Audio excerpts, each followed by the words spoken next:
Imagine entire cities abandoned overnight, villages swallowed by nature, and towns haunted by their own history. That's what this video is about. Let's uncover the secrets.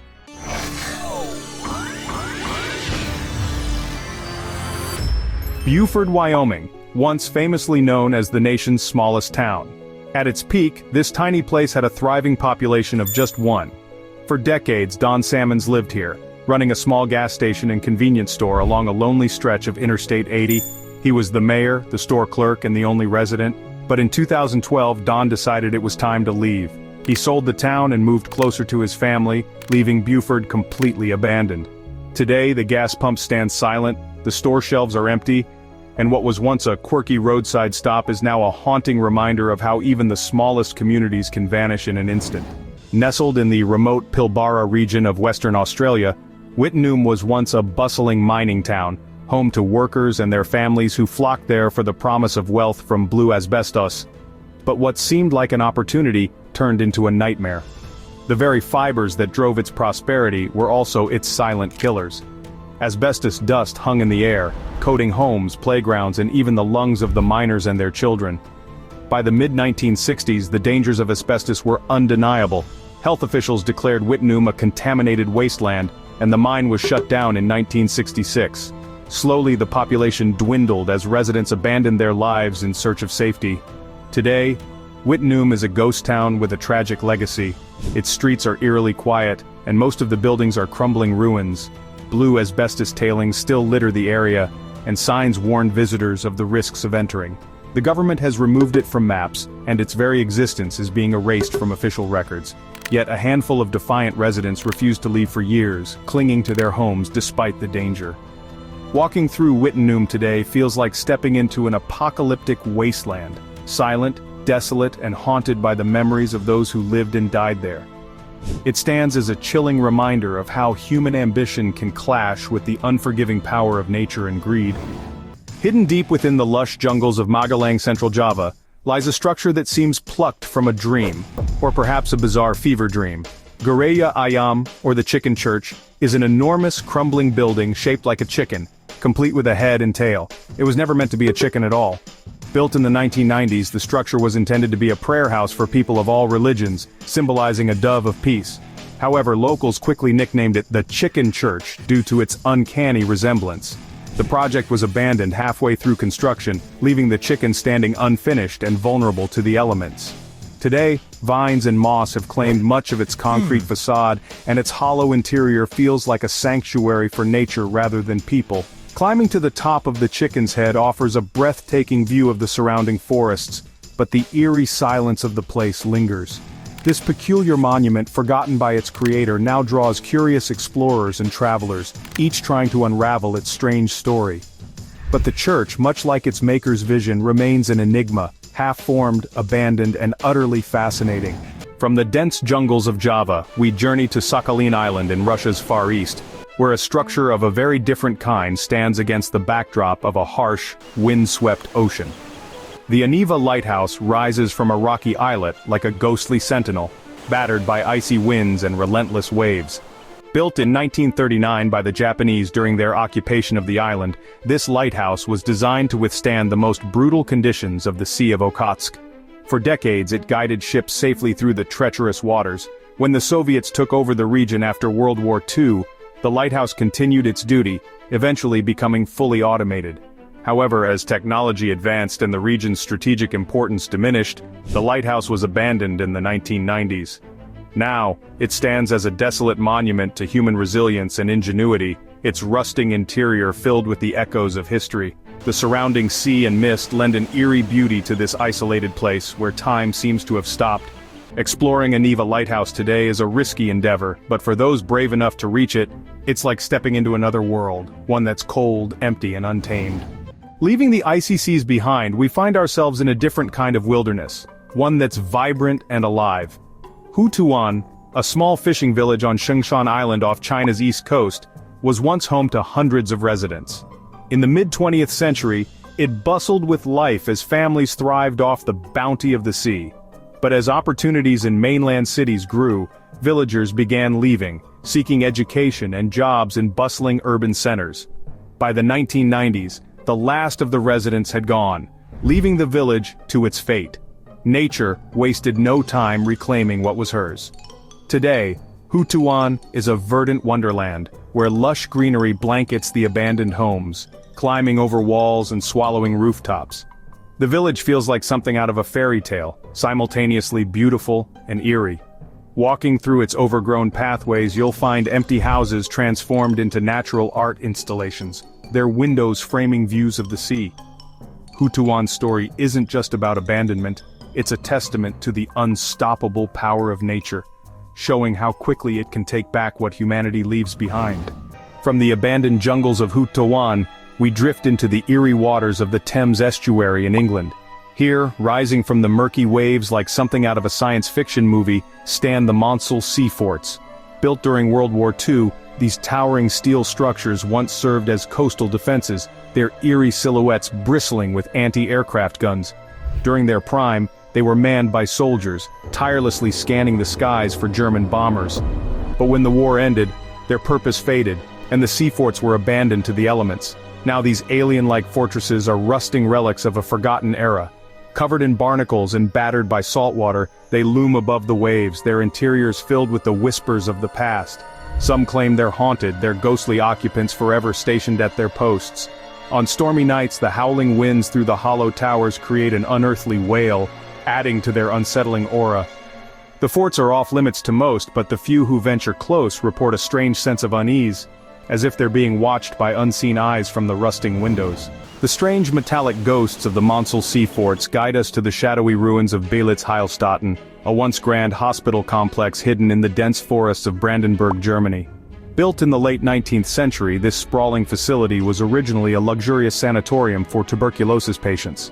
Over the decades, it became a hospital for soldiers wounded in 2 world wars. But as the tides of history turned, Bitz Hilsen was abandoned, its corridors left to crumble into silence. Walking through its decaying halls is like stepping into a time capsule that's been twisted by decay. Broken hospital beds lie scattered, their springs creaking under unseen weight. The peeling paint on the walls reveals layers of forgotten eras, and the air is thick with the smell of damp and mildew. Locals speak of strange sounds echoing through the empty buildings, footsteps in rooms with no visitors, faint whispers in the wind. The hospital's dark history, coupled with its haunting beauty, draws explorers who dare to uncover its secrets, but few linger long in the presence of Bitz's shadowy past. From the decayed elegance of Bitz Hilsen, we leap into the surreal with the Sanji UFO Houses in Taiwan. Situated near Taipei, these abandoned pod-shaped structures were meant to be a luxury resort in the late 1970s. Their bold, futuristic design resembled flying saucers, promising an otherworldly vacation experience. But from the moment construction began, strange misfortunes plagued the project. Workers reported freak accidents, unexplained deaths, and an overwhelming sense of dread. Some whispered that the site was cursed, built on an ancient burial ground disturbed by the development. The project was eventually abandoned, leaving behind rows of eerie, pastel-colored pods that looked like they were dropped from the sky. Nature has begun to reclaim the area, with weeds creeping up the legs of the pods and vines snaking into their interiors. Visitors report feeling a heavy, unsettling energy as they explore the empty spaces, with some claiming to see strange lights flickering in the windows at night. Whether haunted, cursed, or simply a failed dream, the Sanji UFO houses remain an unforgettable relic of ambition gone awry, an architectural mystery lost to time. From the futuristic ruins of Taiwan, we journey to the southern tip of India, where the abandoned town of Dhanushkodi lies at the edge of the Bay of Bengal. Once a bustling trading port and pilgrimage site, Dhanushkodi was decimated by a ferocious cyclone in 1964. Overnight, towering waves swept through the town, erasing homes, temples, and railway tracks, as if the ocean itself sought to reclaim it. Survivors fled, leaving behind an eerily quiet coastline where the remnants of the town still stand. Today, Dhanushkodi is a desolate land shrouded in mysticism. Its skeletal ruins, bleached by the sun and battered by salt winds, feel frozen in time. Locals believe the place is haunted and few dare to linger after dark. They whisper of ghostly shadows wandering the sands and the mournful cries of voices lost to the storm. Standing at the tip of this spectral town, with the endless ocean stretching before you, it's easy to feel like you're standing on the edge of the world, caught between the living and the dead.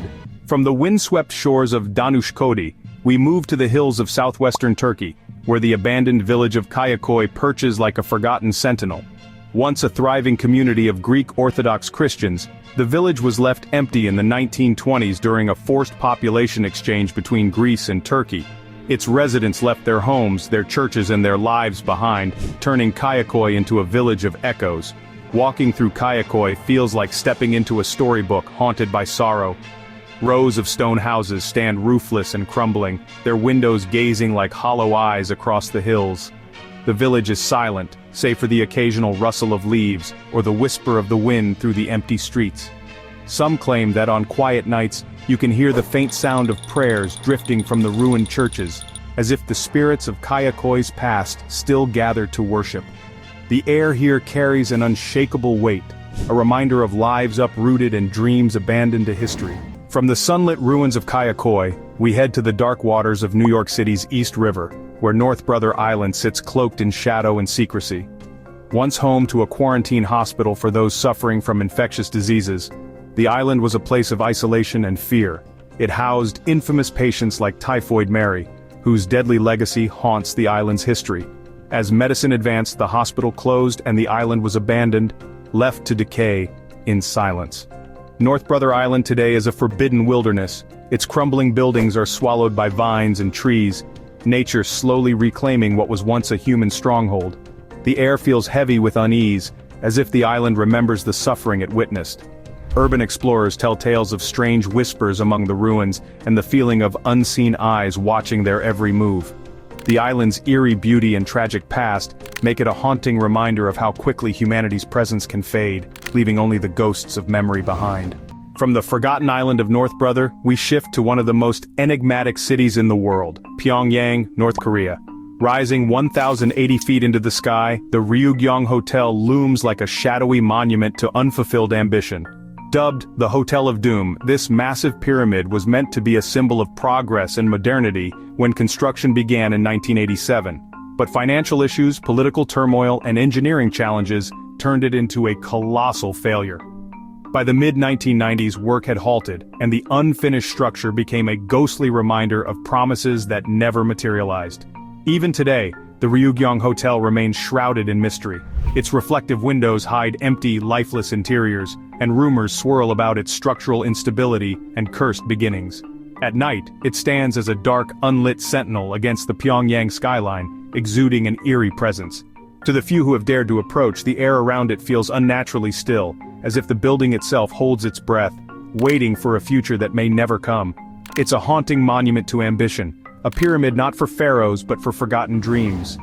Leaving behind Pyongyang's towering silence, we journey to the frosty wilderness of Alaska, where the abandoned mining town of Kencott sits amidst breathtaking glaciers and snow-capped peaks. Founded in the early 20th century, Kencott was a booming center of copper mining, its riches fueling America's growth. The town flourished, with state-of-the-art facilities and bustling streets, but by the 1930s, the copper veins were depleted, and the miners left, abandoning the town to the mercy of time and the unforgiving Alaskan climate. Today, Kencott is a ghost town frozen in time, its wooden buildings preserved by the cold, as if waiting for their owners to return. The towering red mill, once the heartbeat of the town, now stands as a skeletal relic, creaking in the wind. Visitors report an uncanny stillness, as if the town is watching, listening. Shadows seem to linger longer here, and the faint crunch of snow underfoot feels intrusive.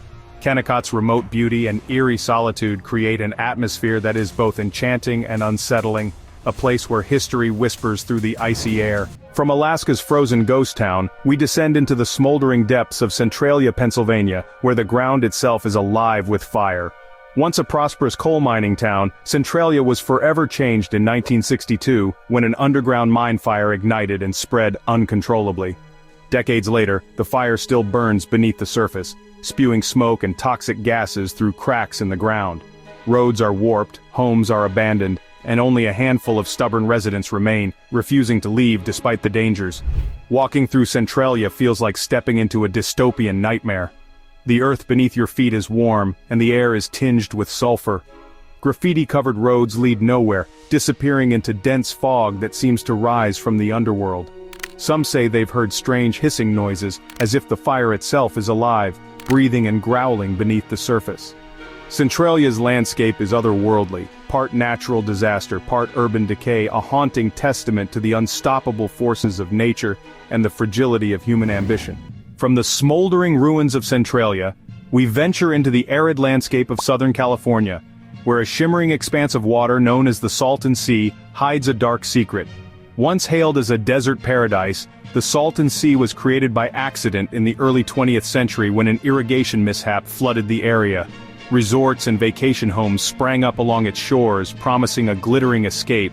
But the dream was short-lived. Without a natural outlet, the lake became a cauldron of rising salinity, pollution, and decay. Today, the Salton Sea is a ghostly wasteland. Dead fish carpet the beaches, their bones crunching underfoot, while abandoned homes and crumbling piers bear silent witness to the exodus. The air is thick with the acrid stench of decay, and the wind seems to carry whispers of lost laughter and forgotten dreams. Some say the lake itself feels alive, an ominous force that draws visitors closer, only to send chills down their spines. As the sun sets, casting eerie shadows on the desolate shoreline, the Salton Sea becomes a haunting tableau of nature's reclamation and humanity's hubris. From the scorching desolation of the Salton Sea, we travel to the icy fringes of the earth, where Deception Island lies shrouded in mist and mystery. This horseshoe-shaped volcanic island, part of the South Shetland archipelago, has a history as turbulent as its waters. Once a bustling whaling station, it later became a research outpost before being abandoned due to volcanic eruptions. Today, its ghostly remains are slowly being swallowed by the unforgiving Antarctic climate. Walking through Deception Island is like stepping into a forgotten dreamscape. Rusting boilers and dilapidated buildings stand in eerie contrast to the stark, icy wilderness. The island is eerily quiet, save for the occasional rumble of geothermal activity beneath the surface. Some visitors report an inexplicable feeling of unease, as if unseen eyes are watching from the swirling fog. The abandoned station feels frozen not just in time but in emotion, carrying the weight of countless stories untold. Deception Island is a place of paradox, both breathtakingly beautiful and unnervingly haunted by its past. As we leave the icy isolation of Deception Island, we arrive in the dense forests of Latvia, where Skrunda I hides like a specter from the Cold War. Once a top-secret Soviet military town, Skrunda I was built around a powerful radar station, its mission shrouded in secrecy. When the USSR collapsed, the town was abandoned almost overnight, leaving behind a frozen snapshot of Soviet life. Walking through Skrunda I feels like entering a parallel dimension. Decaying apartment blocks still hold remnants of their former occupants. Faded photographs, children's toys, and propaganda posters peeling from the walls. The wind whistles through empty hallways, carrying echoes of lives abruptly interrupted. Locals avoid the site, claiming it carries an oppressive energy, as if the town itself resents being forgotten. At dusk, shadows stretch unnaturally long and the rusted radar structures loom like ancient sentinels, guarding secrets that may never be uncovered. Skrunda I isn't just a ghost town, it's a chilling reminder of a world on the brink. From the shadowy remnants of Skrunda I, we move to the quiet countryside of the Czech Republic, where a small church hides a spectral secret. St. George's Church in Lukova was abandoned in the 1960s after part of its roof collapsed during a funeral service, a moment seen as an ill omen. For decades the church stood empty, its walls crumbling and its silence absolute. But in 2012 an artist breathed eerie life into its forgotten halls. Today, St. George's is filled with ghostly figures draped in white, their faceless forms sitting silently in the pews. These statues, created by artist Jakub Hadrava, were meant to symbolize the souls of former parishioners, but they have taken on a life of their own. Visitors report feeling an overwhelming sense of unease, as if the statues are not just symbols, but sentient watchers. As sunlight streams through the cracked windows, casting long shadows across the church's interior, the line between art and haunting blurs. St. George's Church is no longer just a building, it's a shrine to the lingering presence of the past. Leaving behind the haunted pews of Lukova, we find ourselves on the windswept salt flats of Uyuni in Bolivia, where a graveyard of rusting locomotives lies scattered across the barren landscape. This train cemetery is a monument to a bygone era, when railroads were the lifeblood of Bolivia's mineral trade. But when the mines dried up in the 1940s, the trains were abandoned, left to weather decades of harsh desert winds and blazing sun. The scene is surreal. Massive engines and twisted tracks stretch across the flat horizon, their metal carcasses streaked with rust and graffiti. The silence here is profound, broken only by the occasional groan of shifting metal as the wind howls through the hollow shells. Some locals believe the trains are cursed, left to rot as a warning against greed. At sunset, when the sky burns red and shadows elongate across the salt flats, the cemetery feels alive, as if the ghosts of workers and travelers haunt the relics they once relied upon. It's a place of stark beauty and haunting desolation, a graveyard not of flesh, but of steel. From the vast open expanse of Uyuni, we journey to the sun-soaked shores of Cyprus, where Varosha, a once thriving resort town, now sits in eerie silence. In the 1970s, Varosha was a glamorous destination, drawing celebrities and tourists to its pristine beaches and luxury hotels. But in 1974, conflict erupted, and the town was evacuated overnight as Turkish forces advanced. Since then, Varosha has remained sealed off, its buildings frozen in time and its streets patrolled by soldiers. Peering into Varosha feels like looking through a window to the past. Beach chairs still line the sands, their fabric faded by decades of sunlight, while storefronts display mannequins dressed in outdated fashion. Yet, the absence of human life is palpable, as if the town itself holds its breath. Locals speak of strange occurrences, lights flickering in empty hotels and faint laughter heard near the beach. Some claim that Varosha is cursed, a paradise turned into a prison of memories. As the sun dips below the horizon, the shadows deepen, and the town transforms into a spectral city, its past glory hidden beneath layers of dust and mystery. That's about it. Write in the comments which place seemed the most unusual to you. For more useful information, watch other videos.